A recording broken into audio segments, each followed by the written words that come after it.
20 years ago, when we were actually looking at doing something, before we even got to organizing our own B-School festival, our idea was that we have to put our name out there because IBS Mumbai was still young, very young school back then. And we wanted to be out there, participate in other B-School festivals, as well as invite other B-Schools to our campus so that they can see what we really have to offer. Hello, Vivek. Welcome to IBS Mumbai. It's our real honor, pride and privilege to be having you here with us at IBS. We would like to ask you a couple of questions, and through this interview, we hope to listen to your experience and, more importantly, how life was for you at IBS Mumbai 20 years back. Shall we begin? Let's begin, yes. Yes. Could you walk me through your career journey from when you graduated from IBS Mumbai and all the way, the fact that it has led you to Hong Kong? Sure, yeah. Well, first of all, let me just say, Rajini, at the outset that I'm very pleased to be back. I actually did not realize that it's 20th year anniversary of my own graduation in IBS Mumbai. So looking back 20 years since I left IBS Mumbai, life has taken me to many different parts of the world. I first started working in Mumbai, and then opportunity came, and then I moved to Hong Kong.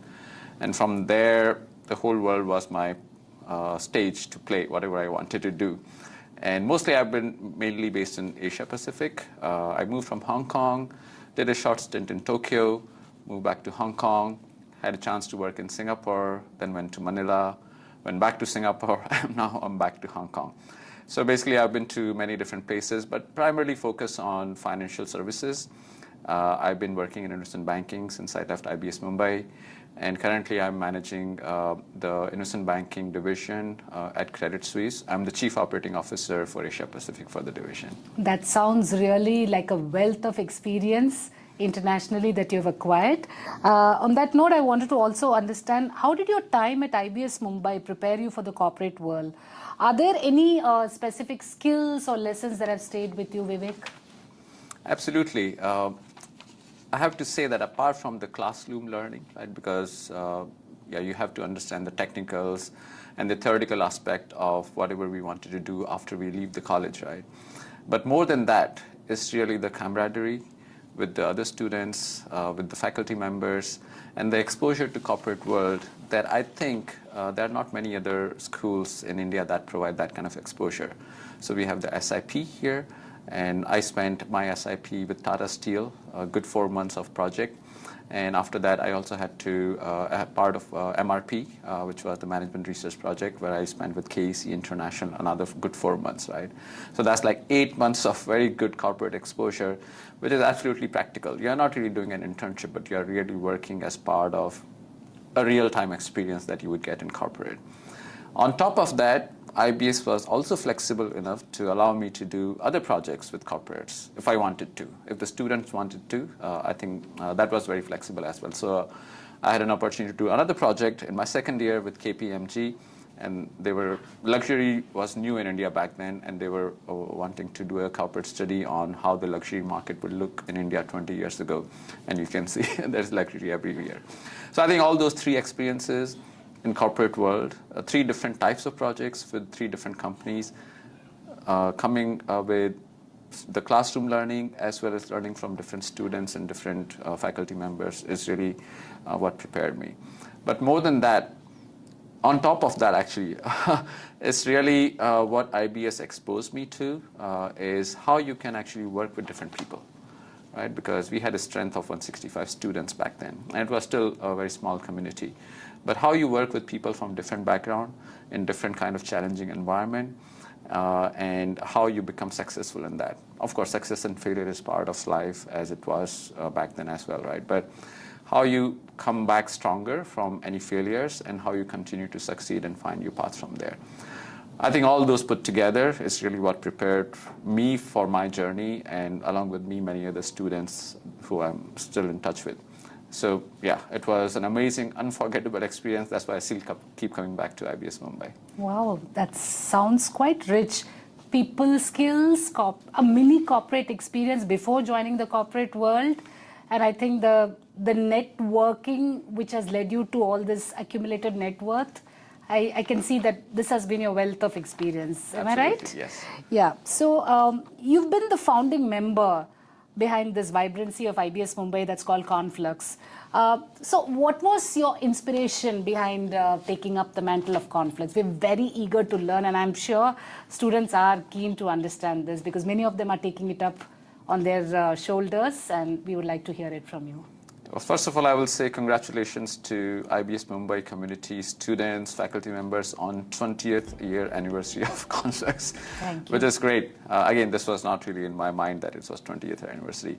20 years ago, when we were actually looking at doing something, before we even got to organizing our own B-School festival, our idea was that we have to put our name out there because IBS Mumbai was still young, very young school back then. And we wanted to be out there, participate in other B-School festivals, as well as invite other B-Schools to our campus so that they can see what we really have to offer. So before we actually organized, we went to other schools. So with the help of our faculty members, we used to go to other B-School festivals within IBS community all over India, as well as other B-Schools, and really experience what is out there, right? And when we came back, so we went to, I myself went to 5 different competitions like that. And when we came back, the idea was there, we have to organize something like this, otherwise people are really missing what IBS Mumbai has to offer. And then from there, a small team was formed, a team of faculty members, as well as some students.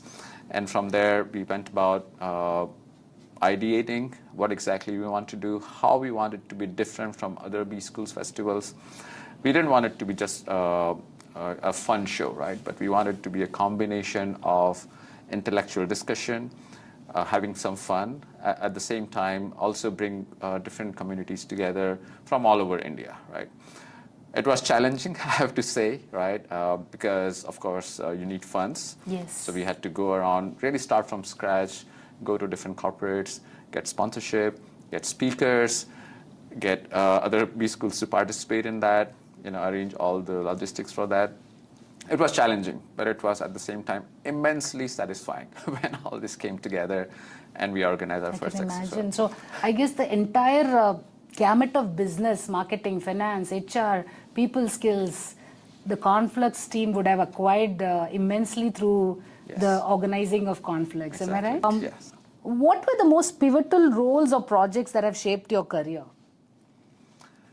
I think it's all the different types of roles I've done. One thing you can call it my personality or even my own experience with IBS Mumbai was that I always wanted to do n number of things.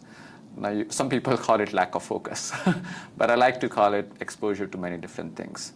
Because only through exposure to so many different aspects of life, whether it's corporate life, personal life, you can come across as a well-developed individual, right? Whether it's personal life or corporate life. So I always raise my hand to my managers that I would like to do many different things. And while the things may not be rightly available or right away available, but they would always be there when the time comes. And I was also lucky enough, I have to say, that I was there at the right place at the right time when the opportunities were there. I would say the most challenging role that I did was managing the investment banking office of my company in the Philippines when I was there for 1 year. That was right before COVID. And why I would say it was challenging is because for me, it was first time in the Philippines, like absolutely new market. I had no idea about what the market was. But I had to go there, start managing things, and really bring our best of abilities to our clients. And I'm pleased to say that I was very lucky to have a very strong team with me, and we really delivered our best ever year in that particular year when I was there. We, in fact, even got the Best Investment Bank Award for that year. Wow. From one of the publications. So I think that role happened right before COVID, right? And then COVID hit us, right? So it took also me some time to realize what I did, what I achieved in Philippines in that 1 year, because during COVID, nobody was doing much anyway, right? So I took some time to reflect on what I was able to achieve despite all the challenges. So that's something I would say defined me a lot. But I don't think I can really pinpoint my career development to just one experience. It's really being out there, challenge yourself in different environment and different situations, and try to make a difference. I guess you have always been open to the concept of continuous learning.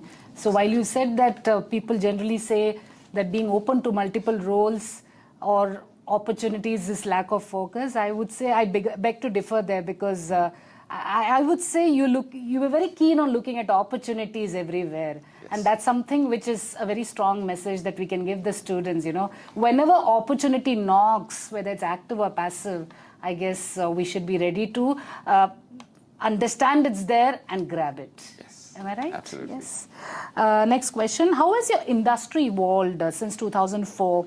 And what trends in your industry have had the biggest impact?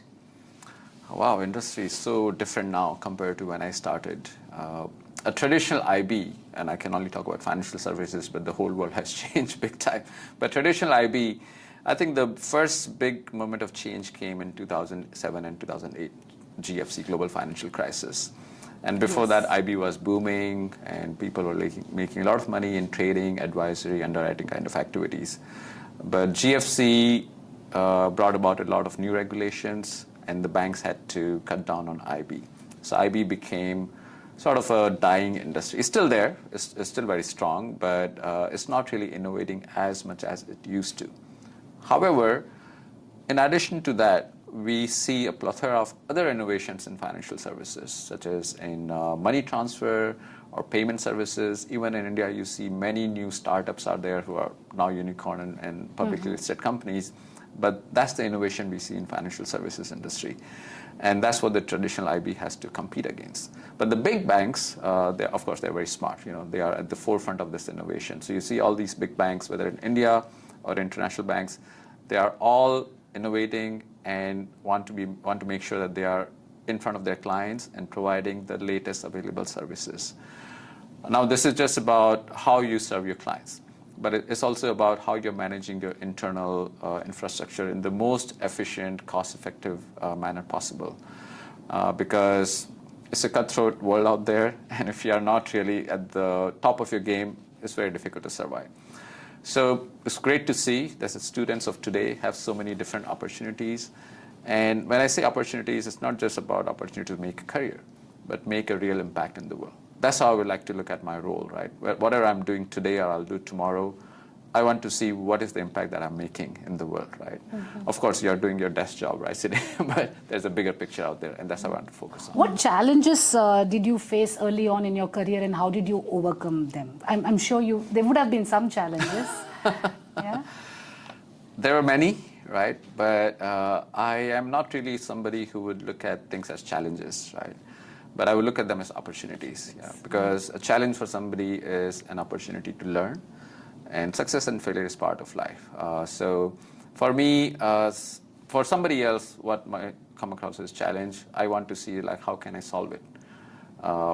But I have to say that I'm more of a technical person. So the biggest challenge for me was, and I'm still facing it today, is how to become a people person, right? It's the soft skills. And I think soft skills, at least in India, is very underrated. Because it's not your technical skills, it's not how beautiful your pitch deck is or how great your financial model is, but it's really how good you are in dealing with people.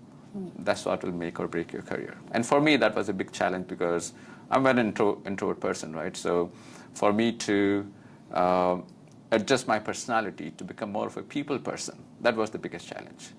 But I had a great support from my guides, from my mentors, from my managers, and I was able to overcome that challenge. So I think right now, the only thing, if you were to describe my job, is what I do is I deal with people. I talk to people, and I do things with them, right? I think that's the biggest challenge. So again, a message if I can give to your students is focus on soft skills, focus on dealing with people, right? And focus on how you can actually make friends while you're doing things with them. If I had a chance to rewrite my career. Actually, I would do certain things differently in the beginning of my career, but that's okay. If you don't fail, you don't learn. Yes. Are there any specific certifications or areas of knowledge that would be beneficial for someone, one in your particular work area, as well as someone who's looking to hop abroad? Technologies evolve, right? The whole industry is evolving, and whatever I did 20 years ago, maybe it's already stale. Yeah, there are some fundamental skills which will always remain, but if you really want to be employable for the future in whichever industry or sector you want to be, you have to keep on learning. And I wouldn't say you have to necessarily gain a certificate. You don't need a formal education, right? But again, it depends. What I do personally is I always make sure that I'm learning.